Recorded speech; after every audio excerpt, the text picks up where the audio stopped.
get one with lighted keys. See how this key lights up?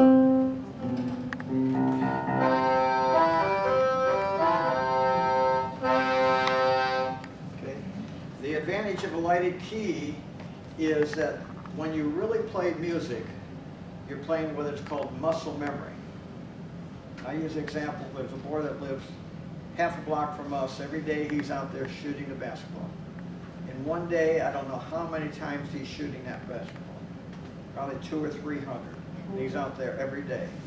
And that's how you learn sports, or you learn anything that uses a muscle. It's called muscle memory. Okay?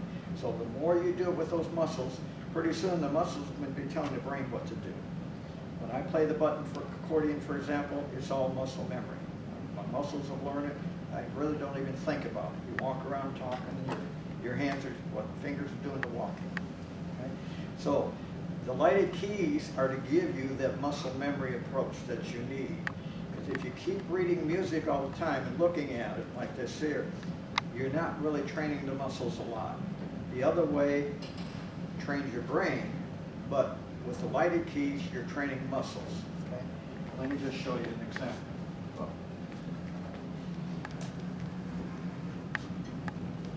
Let me disconnect myself here.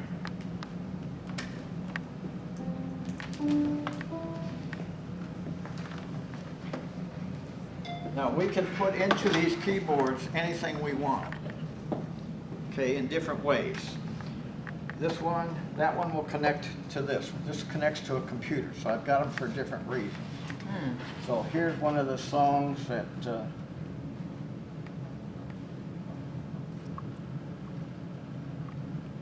okay, this is one of the very first songs that we're using to teach fiddle, young and old.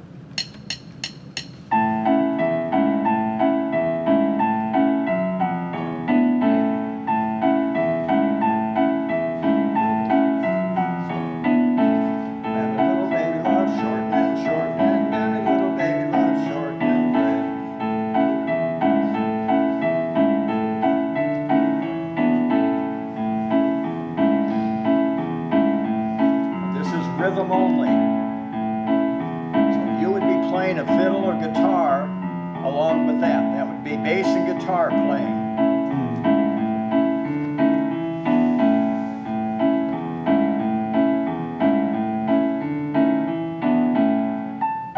Just melody. No, this would be for you on the piano. You just pick on what they're follow it with your fingers. You don't even have to think about it. Just follow it with your fingers.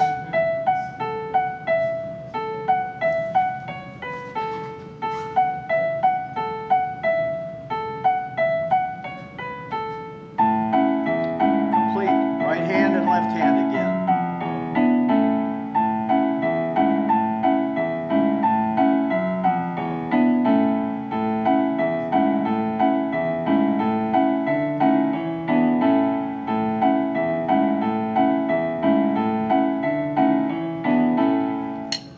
And end it, and it'll start over again. Okay? Wow. And that was put in there by a middle school student. So I'm saying it's not that hard to do. You do have to learn music, but I'm saying that was by a 7th grader. Put in a computer, and then we put it on this here little thing from a computer and put it in here. So there's lots of ways for us and the younger people to learn music today. It's not like the old day where you had to have a big piano sitting in one room, and that's the only place you could practice. When I was young, that's the way it was. I'm saying now you can carry them with you, accordions. You can do almost anything you want with it, or you can go borrow the one here and bring it out and practice. So, any questions so far? The next song next week we're going to work on is a German song. This is our German Fest month, Oktoberfest. And if you want to see our band, our senior citizen band playing, they'll be at the Gilmore Center Wednesday for a Oktoberfest. German costume, German music, German food, etc., etc. So there'll be mostly senior citizens there playing, and we'll be playing one of the songs. So if you go there Wednesday, you'll hear the song and hopefully know a little bit about it by next Friday. And the song is Du Du liegst mir im Herzen. If any of you have ever heard it. In English, it's you are my true love. So it's got English words to it. Okay, any questions? No? Okay, the main thing is, all the talking I did really doesn't make you play music, okay? The more you understand it, and Roy understands this, I've always said, a lot of this, the more you hear it, the more you're going to learn it. And that's what I call learning by osmosis. Anybody know what osmosis is? If you're near it, it's going to affect you one way or the other. So if you hear it over and over, A before 40, if you hear it for the next 3 months, you don't have to memorize it, you're going to know it, okay? Or do, re, mi, fa, sol. 1, 2, 3, 4, 5, C, D, E, F, G. The main thing is get your fingers working. Get your fingers working, and then later on, right now, you just have to get the melody line out of it.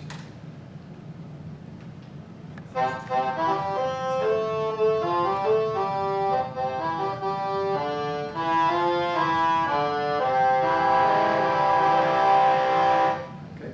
Later, we'll get into you're going to have a rhythm. Rhythm is 1, 2, 3, 1, 2, 3. Just like when you dance, you've got to have a rhythm. If you play by yourself, which I did for years on an organ, rhythm is kind of immaterial because you're having fun. But the minute you get 2 people together, it makes a big difference. And especially if you get a drummer or a bass, somebody who's going to have good rhythm. So we do need to work on rhythm. We'll be working on that too. And there's different ways to learn rhythm. The last teaching device, if anybody has it, your iPhone can be used as a teaching device, or any smartphone, and your iPad, or any tablet. You can see I've already put 2 or 3 different things up here from the iPad that you can use. So I can actually go anywhere, put earphones on, and sit and practice on top of old Smokey there. While I'm sitting, waiting for my wife somewhere, I may be practicing a new song with this there. You hear it on the earphones so you don't bother anybody. The same with that. You can take that from the office there, bring it into a room, put earphones on, nobody hears it but you. Or if you're in a room like this and the door's shut, nobody's going to hear you anyway. Okay? Now, practice must be often. Okay? You can't practice 1 hour once a week. So you practice, if possible, the longest possible every day of the week. If you can't do it every day of the week, every second day. If you're going to learn anything, generally speaking, the philosophy and education and teaching, you've got to do it 3 times a week. So that's Monday, Wednesday, Saturday, or whatever. 3 times a week if you really want to learn. So you can skip once in a while, but the problem is when you skip, you are set back. They say during the 3 months that kids are out of school, in our school system, they lose 40% of what they learned the year before by being out of school for 3 months. And yet we tolerate it. But the bottom line is, it's got to be continuous. That's just the way the good Lord made us. Keep doing it over and over and over, and you'll have it. Okay? If you don't do it, the concept, use it or lose it. So don't use it for a month, you're going to lose it. So by Christmas time, you should know 3 songs. Oh dear. Okay? Right and left hand both. So today was right hand.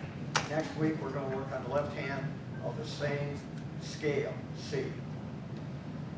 On that sheet there before, you can practice at home. We'll go over it more next week. We just went over chord 1, which is C. There's 2 other chords without black keys that are very important. There's G and F. So if you have time to just plink around, what we call plinking, instrument, okay? Just try to find those keys with the same fingering, 1, 3, 5. Just move your finger around. C, G, F, C. Because that's how you're going to be doing it with the left hand in music. You're just going to go from one chord to the other.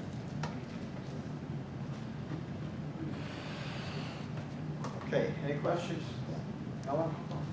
I always had a hard time to do the 2 together.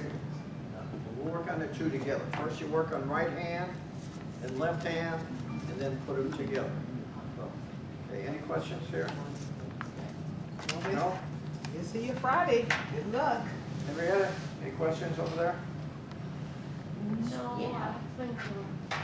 Okay. Just need to practice.